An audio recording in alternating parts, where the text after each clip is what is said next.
Halo semuanya, pernahkah kalian membandingkan sesuatu?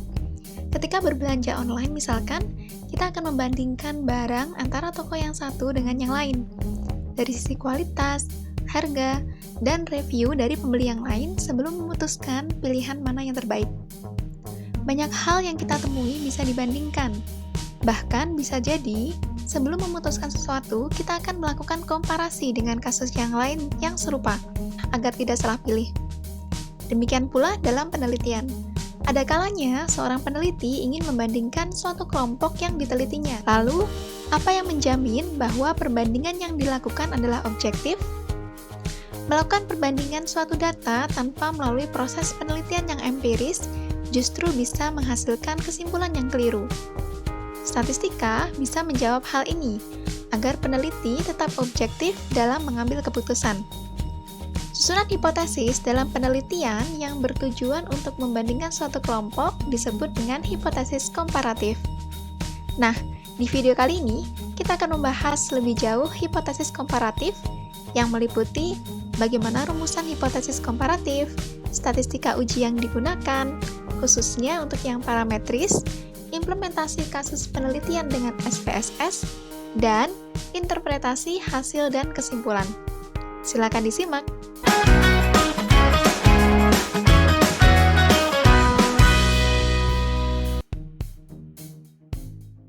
Hipotesis komparatif adalah rumusan hipotesis yang isinya membandingkan antar kelompok.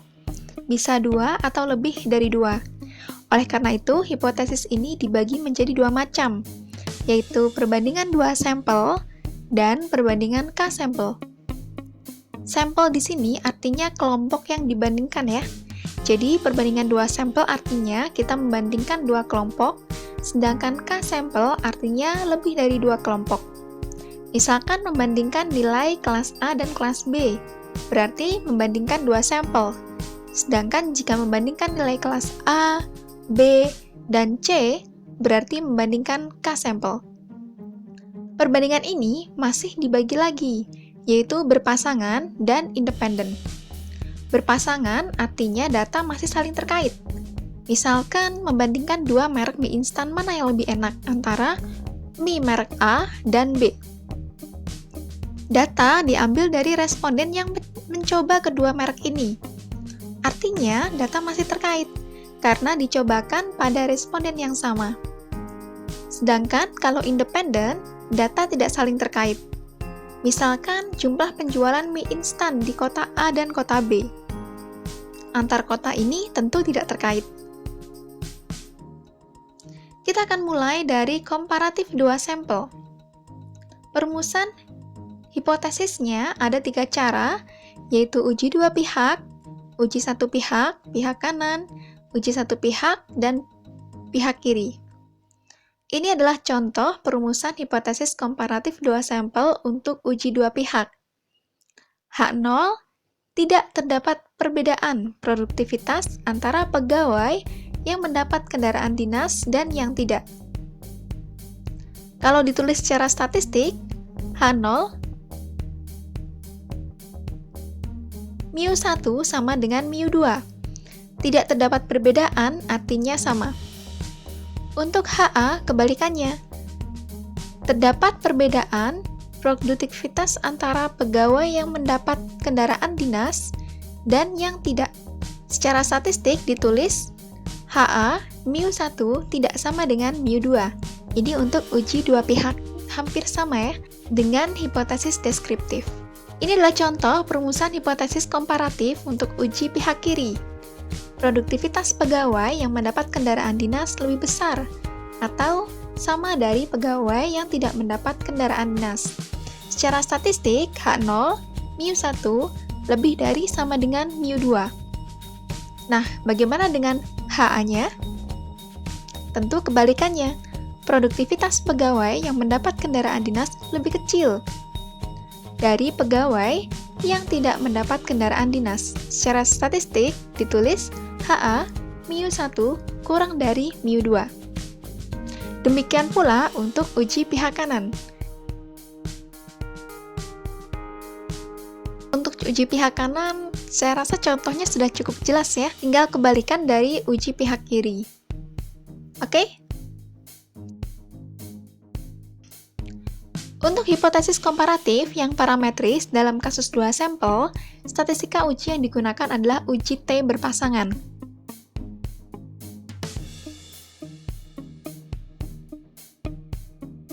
Seorang profesor mengajarkan statistika, ingin melakukan investigasi terhadap penjualan 12 jenis buku yang berbeda.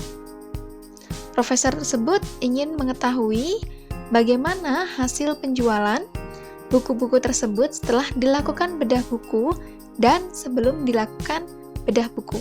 Data sampel acak ke-12 pada buku tersebut adalah sebagai berikut.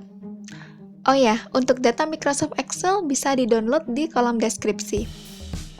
Pertanyaan penelitian yang diajukan adalah, apakah ada perbedaan yang signifikan antara banyaknya penjualan buku sebelum dilakukan seminar bedah buku dan sesudah dilakukan seminar bedah buku? Dari rumusan masalah ini, kita akan merumuskan hipotesisnya. Di sini terlihat kita membandingkan dua hal, yaitu penjualan sebelum dan penjualan sesudah. Keduanya saling terkait. Jadi kasus ini bisa kita golongkan pada komparatif dua sampel berpasangan. Rumusan hipotesis berdasarkan pertanyaan penelitiannya, kita akan memakai uji dua pihak. Pertama, tidak terdapat perbedaan yang signifikan antara jumlah penjualan buku sebelum dan sesudah dilakukan seminar bedah buku. Yang H alternatifnya, terdapat perbedaan yang signifikan penjualan buku antara sebelum dan sesudah bedah buku. Secara statistik ditulis seperti ini. H0 mu1 sama dengan mu2. H alternatif mu1 tidak sama dengan mu2. Pada variabel view, pada bagian name kita tulis group underscore 1.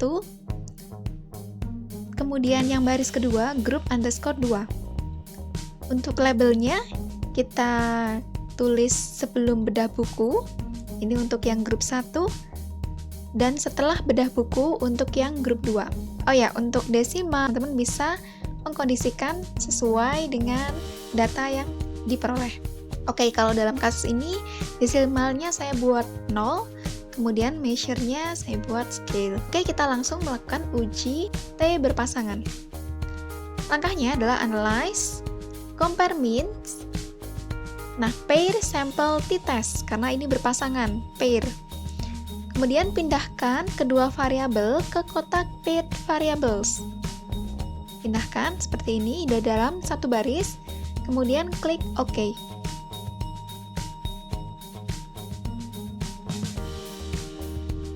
Oke, ini adalah hasil output SPSS untuk pair sample t-test.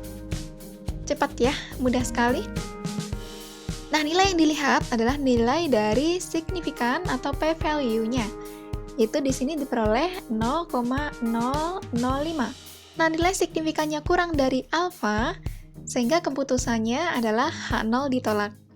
Dengan demikian dapat disimpulkan bahwa terdapat perbedaan yang signifikan antara jumlah penjualan buku sebelum dan sesudah dilakukan seminar bedah buku. Oke? Oh ya, bagi teman-teman yang kurang suka menggunakan p-value, bisa juga menggunakan tabel T-hitung dan T-tabel. Oke, itu tadi mengenai uji T1 sampel. Selanjutnya, kita akan ke kasus yang kedua. Suatu studi dilakukan oleh Kementerian Perdagangan untuk mengetahui apakah pelatihan ekonomi dan bisnis berdampak pada pengetahuan peserta UMKM. Untuk menguji hal ini, diambil sampel acak. 21 peserta yang pernah mengikuti seminar, ada 25 responden yang tidak mengikuti seminar. Hasilnya didapatkan tabel seperti ini. Untuk tabelnya, sekali lagi bisa di-download di kolom deskripsi. Nah, pertanyaan penelitian yang diajukan adalah apakah pelatihan bisnis memperbaiki aspek kemampuan pelaku UMKM dalam mengelola bisnis mereka. Dengan kata lain, pertanyaan ini ingin menguji apakah rata-rata skor yang mengikuti seminar bisnis akan lebih baik daripada yang tidak mengikuti pelatihan bisnis. Di sini terlihat ada dua kelompok. yang mengikuti seminar dan yang tidak mengikuti seminar. Tentu ini bukan kelompok yang berkaitan, karena keduanya berbeda. Susunan hipotesisnya kita bisa menyusunnya seperti ini. Untuk H0, skor yang mengikuti seminar bisnis lebih kecil atau sama dari yang tidak mengikuti pelatihan bisnis. HA-nya, skor yang mengikuti seminar bisnis lebih besar daripada yang tidak mengikuti pelatihan bisnis. Hipotesis statistiknya seperti ini. Lalu uji mana yang kita gunakan? Nah, untuk kasus ini karena di sini datanya tidak saling terkait, kita menggunakan uji T yang independen. Kita langsung melakukan prosedur SPSS-nya. Buka bagian variable view. Di sini ada name, kita tuliskan kelompok pada baris pertama. Kemudian skor pada baris kedua. Desimal kita tulis 0. Kemudian label, pada baris pertama kita kosongkan, kemudian yang baris kedua kita tulis nilai. Nah, untuk value, yang baris pertama kan dia menunjukkan kelompok, jadi kita harus mendeskripsikan kelompok 1 itu apa, kelompok 2 itu apa. Kita klik di sini, value 1, kita tulis dia adalah yang ikut pelatihan. Kita klik add, kemudian kelompok 2 yang tidak ikut pelatihan, kita klik add.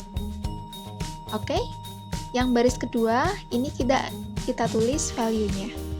Kita kembali ke data view. Di sini ada 2 kolom. Cara menulisnya, pada kolom kelompok tulis angka 1 sampai baris ke 21. Karena jumlah yang ikut pelatihan ada 21 pelaku UMKM. Angka 2 dari kelanjutannya yaitu baris ke 22 sampai 46. Setelah itu, untuk skor kelompok 1, skornya berapa, kita kopikan dari atas ke bawah, kemudian kelompok 2 kita lanjutkan. Lakukan uji t-test untuk yang independen, kita klik Analyze, kemudian Compare Means, kemudian Independent Sample t-test, kita masukkan variabel nilai ke kotak tes variabel, dan kelompok ke kotak grouping variable. Jadi ini grouping variabel kelompoknya apa? Kemudian kita klik Define Group. Nah, pada grup 1 kita tulis 1, kemudian pada grup 2 kita tulis 2. Kemudian kita klik Continue, kemudian kita klik OK. Ini adalah hasil output yang kita gunakan. Nah, seperti biasa kita menggunakan pada kolom Significant to Tail untuk menentukan apakah kita memakai skor 0,021 atau 0,017. Kita akan menggunakan data pada kolom signifikan pada Leventhase. Nah, apa itu Leventhase? Ini adalah output yang menunjukkan asumsi apakah data yang kita miliki varian yang sama atau tidak. Dengan kata lain, nilai ini menginterpretasikan bagaimana varian dari populasi penelitian melalui data sampel. Oke, mengenai topik varian bisa cek video saya yang sebelumnya ya untuk mengingat kembali. Hipotesisnya adalah data memiliki varian yang sama, itu untuk H0-nya. H alternatifnya, data berasal dari varian yang tidak sama. Kita lihat skor p-value Leventhase-nya, yaitu 0,211, yang artinya lebih dari 0,05, sehingga dalam hal ini H0 diterima. Jadi data berasal dari varian yang sama. Karena data berasal dari varian yang sama, kita akan menggunakan baris yang atas pada nilai value uji T yaitu 0,021. Lalu bagaimana jika tadi keputusan untuk Leventhase itu adalah data berasal dari varian yang tidak sama? Jika keputusan seperti itu, maka nilai signifikan yang kita gunakan, ini kalau teman-teman lihat ya, yang equal variance not assumed, bahwa Leventhase-nya itu tidak sama, maka kita menggunakan skor yang bawah 0,017. Karena yang tadi kita menggunakan uji satu pihak, maka nilai signifikannya ini harus dibagi 2 dulu. Ini jadi 0,021 dibagi 2 menjadi 0,01. Tetap kurang dari 0,05 sehingga H0 ditolak.